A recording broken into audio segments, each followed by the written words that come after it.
నేను వారిని సూటిగా అడుగుతా ఉన్నాను, ప్రశ్నించండి, ఆలోచించండి. ఈ వైరా పట్టణంలో ఉన్న ఏ కార్యక్రమం తీసుకున్నా అది ఆనాటి కాంగ్రెస్ ప్రభుత్వాలు కట్టినవి.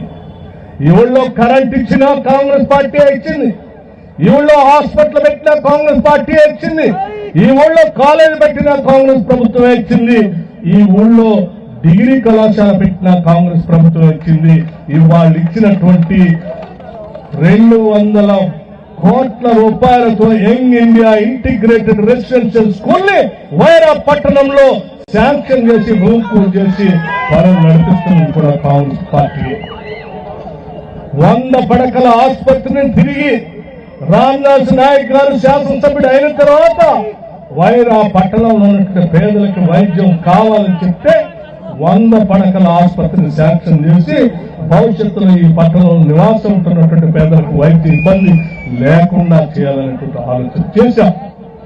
ఈ పట్టణంలో ఉన్నటువంటి జూనియర్ కళాశాలకి నిధులు కావాలనంటే 10 ఏళ్ళు రూపాయి ఇవ్వలేదు, కూలిపోతున్నా కానీ, కిటికీలు లేకుండా ఉన్నా కానీ, గోడలు పడిపోతున్నా కానీ పట్టించుకోనటువంటి ప్రభుత్వాన్ని చూశాం. సంవత్సరం తిరగకుండానే శాసనసభ్యుడు నన్ను తీసుకొని వచ్చి కళాశాల చూపించి, అన్న ఈ జూనియర్ కాలేజ్ కి నిధులు కావాలంటే అక్కడి నుంచే మాట్లాడి ఎగ్జామ్ చేసి కోట్ల రూపాయలు శాంక్షన్ చేసి జూనియర్ కళాశాలకి నిధులు ఇచ్చాం.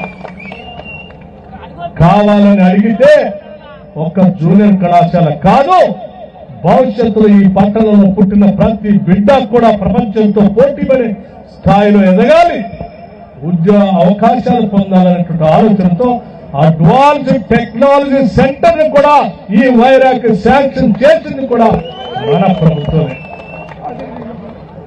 మిత్రులు ఆలోచన చేయండి, పాలిటెక్నిక్ కళాశాల శాంక్షన్ చేశాం, ఇది మామూలు విషయం కాదు.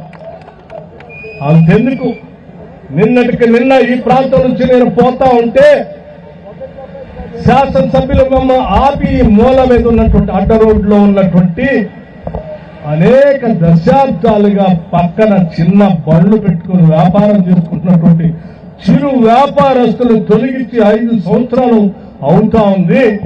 వాళ్ళకి పక్కాగా గదులు కట్టించి వాళ్ళ స్థలాలు వాళ్ళకి షాపులు ఇస్తే ఆదాయంతో పాటు ఈ పట్టణానికి కూడా అందంగా ఉంటుంది. లేకపోతే మోడు వారిని గోడలతో వచ్చి పోయే వాళ్ళు చూసి ఇదే పట్టణం అని అడుగుతున్నారన్నా, ఇది శాంక్షన్ చేయాలి అంటే ఇక్కడి నుంచి ఇక్కడే ఎగ్జామ్ చేసి ఫైల్ పంపించమని చెప్పాం. కొద్ది రోజుల్లో తప్పనిసరిగా దీన్ని శాంక్షన్ చేసి తీసుకొని వస్తాం. భవిష్యత్తులో వైరా పట్టణానికి ఇది వడివడిగా పెరుగుతా ఉంది. దీనికి కావలసిన వసతులు ఏర్పాటు చేయాలంటే అండర్ గ్రౌండ్ డ్రైనేజ్ ఏర్పాటు చేసుకోకపోతే పెరిగేటువంటి పట్టణానికి ఇబ్బంది వస్తుందనేటువంటి ఆలోచనతో అండర్ గ్రౌండ్ డ్రైనేజ్ సంబంధించిన సర్క్యులేట్ చేయమని చెప్పాము ఫైల్ని, అది ప్రాసెస్ లో ఉంది. భవిష్యత్తులో వైరా పట్టణం మనకు పెద్ద దిక్కుగా ఉన్నటువంటి అండగా ఉన్నటువంటి వైరా ప్రాజెక్ట్ ని అభివృద్ధి చేసుకోవాలి.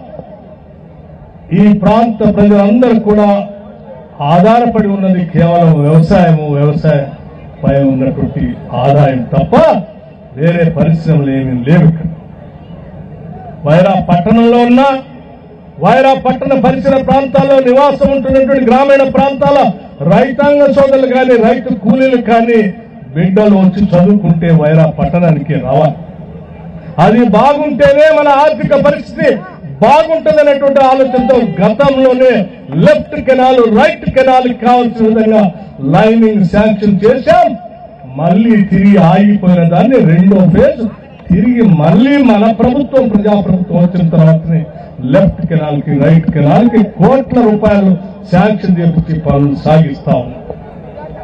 ఇటువంటి చెరువు పెద్ద ఎత్తున మనం వాడుకోవాలనేటువంటి ఆలోచన పెరుగుతున్న పట్టణ వాసులకి సాయంత్రం అయితే కుటుంబాలు కనీసం ఎక్కడో ఒక దగ్గర పిల్ల పాపంతో కూర్చోటానికి ప్రదేశం లేదనేటువంటి ఆలోచనతో ఉన్న చెరువుని పెద్ద ఎత్తున మనం ఎందుకు ఆలోచన చేయకూడదని చెప్పి పాత గ్రామ పంచాయతీ బిల్డింగ్ దగ్గర నుంచి మొదలు పెడితే బహుశా చాలా మంది తెలిసి ఉండకపోవచ్చు పాత గ్రామ పంచాయతీ బిల్డింగ్ ఎక్కడ.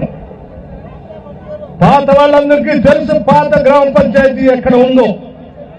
చెరువు ఒడ్డున ఉన్నటువంటి ఆ గ్రామ పంచాయతీ బిల్డింగ్ అక్కడ ఉన్నటువంటి